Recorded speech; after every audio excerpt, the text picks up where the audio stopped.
NSA जो है India के, अजीत डोवल साहब, उनका कहना है कि जी अफगानिस्तान में जो टेररिस्ट नेटवर्क्स हैं वो मैटर ऑफ कंसर्न है। अब ये बात तो उन्होंने कह दी, लेकिन साथ साथ हम ये भी बताते चलें कि जी पाकिस्तान के ऊपर कहीं ना कहीं से बात आ ही जाएगी घूम फिर कर, क्योंकि पाकिस्तान से इतनी मोहब्बत है ना इंडियंस को कि वो कोई भी बात हो घूम फिर के आ ही जाती है। वैसे कुछ तो हमारे करतूत भी ऐसे हैं, सिर्फ ये नहीं कि प्यार है, प्यार तो खैर बहुत है, लेकिन ये कि वो करतूत भी हमारे ऐसे कि कोई भी बात होती है टेररिज्म से जुड़ी हुई या टेररिस्ट से जुड़ी हुई, तो वो घूम फिर के ना सिर्फ भारत बल्कि दुनिया के किसी भी कोने में हो रही हो, वो आके हमारे यहाँ ही लैंड करती है। अगर देखा जाए कि दुनिया का हर मुल्क की जो है वो अफगानिस्तान के हवाले से किसी न किसी तरीके से सोच रहा है, लेकिन पाकिस्तान की कोई अफगानिस्तान पॉलिसी नहीं है। उसकी क्या वजह? हिंदुस्तान ने एक बहुत बड़ा जिसे कहते हैं कि नेशनल सिक्योरिटी एडवाइजर्स का एक कॉन्फ्रेंस मुनक्किद किया न्यू दिल्ली में, और उसका जो मेन एजेंडा था वो यही था कि जो terrorist networks in Afghanistan a matter of concern. ये अजीत डोवल साहब कह रहे हैं जो चेयर कर रहे थे इस मीटिंग को। जय हिंद दोस्तों, पाकिस्तान ब्रेकिंग न्यूज चैनल में आप सभी का हार्दिक स्वागत। अफगानिस्तान में आए दिन टेररिज्म बढ़ते जा रहा है और यही कारण है कि उसके पड़ोस के देश भी इससे अफेक्ट हो रहे हैं, और इसके ऊपर कंट्रोल लाने के लिए भारत ने एक बहुत ही बड़ा महत्वपूर्ण कदम उठाया, जहां पर भारत ने सेंट्रल एशिया के एनएसए को दिल्ली में आमंत्रण किया, जिसमें वो अफगानिस्तान के ऊपर डिस्कशन करेंगे।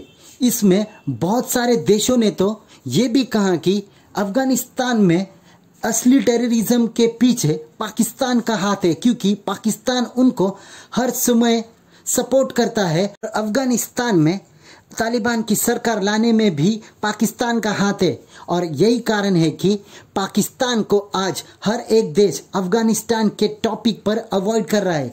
कोई भी देश पाकिस्तान को अफगानिस्तान के टॉपिक पर नहीं बुलाता, क्योंकि सबको पता है आज अफगानिस्तान की हालत इतनी बुरी है, उसका सारा श्रेय पाकिस्तान को जाता है। और पाकिस्तान है कि उसकी कोई भी अफगान पॉलिसी नहीं है, क्योंकि आज वही तालिबान जिनको वो गवर्नमेंट में लाए थे वो आज उनको चुन चुन कर मार रहे हैं, उनकी बॉर्डर फेंसिंग उखाड़ फेंक रहे हैं, और वो है कि चाहते हैं कि वो पाकिस्तान में अपने नींव रख दे। और यही दिख रहा है कि पाकिस्तान के ऊपरी इलाकों में भी अफगान तालिबान दिख रहे हैं जो कि पाकिस्तान आर्मी को मार रहे हैं। तो क्या पाकिस्तान अफगानिस्तान से लड़ पाएगा जिनको वो सरकार में लाए थे? ऐसी वीडियो को अंतिम तक देखते रहिए, लाइक कीजिए, शेयर कीजिए और सब्सक्राइब कीजिए हमारे चैनल को, और बेल आइकन दबाना बिल्कुल भी ना भूले, और आपकी जो भी राय हो उसे कमेंट बॉक्स में जरूर दें।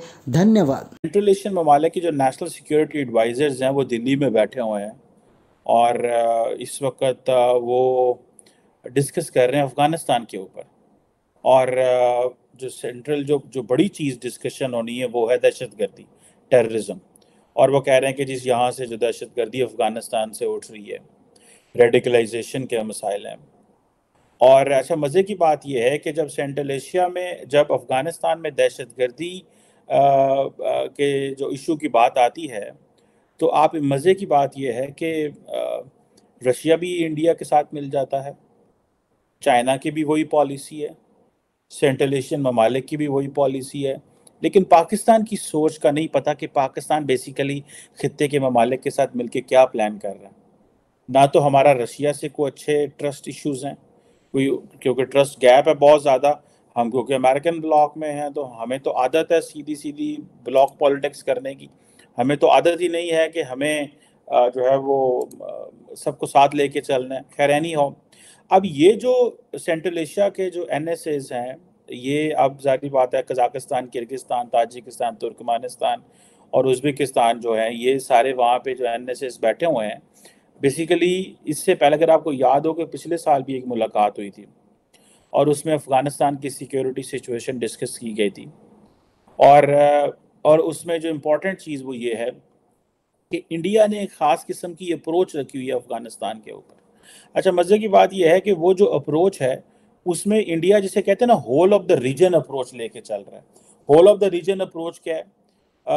आप देखें कि इंडिया एक तरफ तो ईरान में जो चाबहार पोर्ट है, उसमें आपको मज़े की बात बताऊँ, ईरान को भी इन्होंने इनवाइट किया था। अब चाबहार पोर्ट जो है वो भी इसके एजेंडा के ऊपर है। गो के अमेरिकन को भी नाराज नहीं करना, ठीक है, लेकिन साथ ही साथ जो international north south transport corridor है उसको भी एक्टिवेट कर लिया है। रशिया भी ऑन लूप है, सेंट्रल एशियन ममालिक भी ऑन लूप है, ईरान भी ऑन लूप है, और वो सारा यहाँ से अरेबियन सी से होके वो इंडिया सारे पहुंच जाते हैं। बीच में एक अफगानिस्तान रह गया, वो उसको भी बीच में लूप में लेके आ जाएंगे और पाकिस्तान को वो सारा माइनस कर जाएंगे। एनएसए जो है इंडिया के, अजीत डोवल साहब, उनका कहना है कि जी अफगानिस्तान में जो टेररिस्ट नेटवर्क्स हैं वो मैटर ऑफ कंसर्न है। अब ये बात तो उन्होंने कह दी, लेकिन साथ साथ हम ये भी बताते चलें कि जी पाकिस्तान के ऊपर कहीं ना कहीं से बात आ ही जाएगी घूम फिर कर, क्योंकि पाकिस्तान से इतनी मोहब्बत है ना इंडियंस को कि वो कोई भी बात हो घूम फिर के आ ही जाती है। वैसे कुछ तो हमारे करतूत भी ऐसे हैं,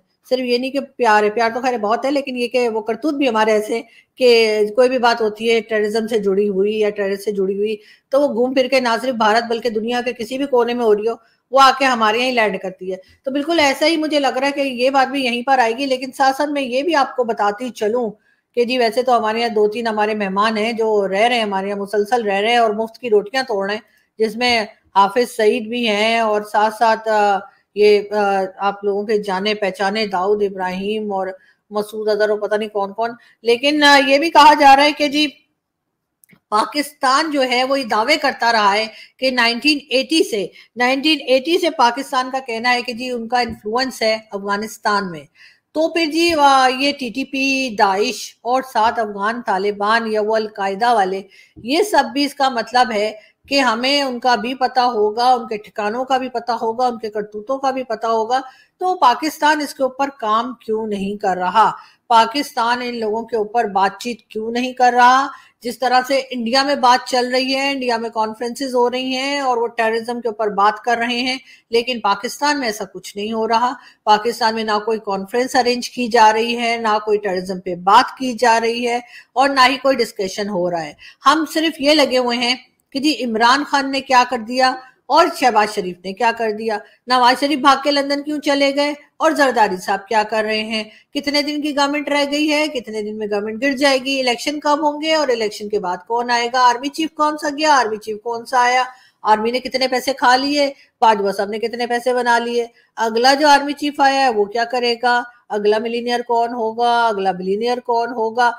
इसी किस्म की बातें हो रही हैं, लेकिन एक भी जो है ना तो कोई हमने वर्कशॉप होती सुनी, ना कोई कॉन्फ्रेंस होती सुनी, ना कोई डिस्कशन सुना, ना टीवी पे सुना, ना किसी ने प्राइवेटली ऐसा कुछ किया है कि जिसमें बातचीत हो रही हो कि जी टेररिज्म के खात्मे का किस तरह से काम किया जाएगा, टेररिज्म को कैसे रोका जाएगा। और ये सारे जो अनमोल रतन हमने अपने मुल्क में रखे हुए हैं, चाहे वो हाफिज सईद हो, चाहे वो मसूद अजहर हो, चाहे वो दाऊद इब्राहिम हो, या बाकी पता नहीं कौन कौन से जो है सारे नाम जो है वो आप लोग भी जानते हैं। तो ये सब लोग जब यहाँ पर हैं, मौजूद हैं, या फिर हम कह देते हैं जी वो तो अफगानिस्तान भाग गया, उसके तो वो तो दुबई में रहता है, यहाँ तो कोई रहता ही कोई नहीं है। तो फिर ये तो खैर हमने जो है वो आप जानते हैं कि उसामा बिन लादेन के लिए भी कहा था।